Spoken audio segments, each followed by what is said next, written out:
Hello friends, আমার channel the fresh রেসিপিতে আপনাদের সকলকে স্বাগত জানাই। আজ আমি আপনাদের জন্য একটি খুবই ইজি একটি রেসিপি নিয়ে এসেছি, ফ্রাইড টপ রেমেন। তাহলে আসুন দেখে নিই এই রেসিপিটা আমি কিভাবে তৈরি করছি। প্রথমেই একটা কড়াতে আমি জল গরম করে নিয়েছি। জলে আমি সামান্য নুন আর তেল দিয়ে দিয়েছি নুডলসগুলোকে সেদ্ধ করার জন্য। এখানে আমি দুটো টপ রেমেন সেদ্ধ করে নেব। এখানে নুডলস সেদ্ধ করা হয়ে গেছে, এবার আমি ফ্লেম অফ করে দেব আর এই নুডলস থেকে জলটা ছেঁকে নেব।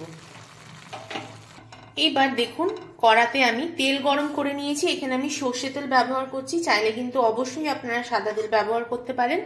এইবার তেলের ওপর দিয়ে দেব কাঁচা লঙ্কা। এখানে আমি দুটো কাঁচা লঙ্কা নিয়েছি। কাঁচা লঙ্কার ঝালটা কিন্তু কম বেশি করা যেতেই পারে।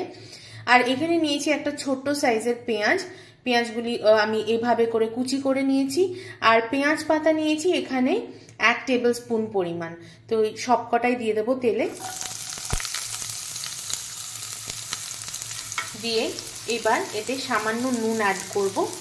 দিয়ে এবার এটাকে আমি লাল করে ফ্রাই করে নেব। এইবার হালকা ফ্রাই করে নেওয়ার পর এতে আমি সেদ্ধ করা নুডলসটা দিয়ে দেব। দিয়ে খুব ভালোভাবে এটাকে নাড়িয়ে নিতে হবে। হালকা নাড়িয়ে দেওয়ার পর এবার আমি এখানে মশলাটা দিয়ে দেব। 2 প্যাকেট মশলাই দেব। দেখুন ফ্রাইড টপ রেমেন একদম রেডি হয়ে গেছে। আমি খুব ভালো করে মশলার সাথে মিক্স করে নিয়েছি। এইবার আমি ফ্লেম অফ করে দেবো আর এটাকে সার্ভ করব। দেখুন তৈরি হয়ে গেছে আমাদের ফ্রাইড টপ রেমেন, একদম রেডি। তাহলে এই রেসিপিটা কেমন লাগলো অবশ্যই আমাকে কমেন্ট করে জানাবেন। ভালো লাগলে কিন্তু লাইক শেয়ার সাবস্ক্রাইব করতে ভুলবেন না। খুবই সহজভাবে দেখিয়েছি, খুবই সিম্পল এটা বানানো। চাইলে কিন্তু আপনারা এখানে ভাজা ডিমও অ্যাড করতে পারেন।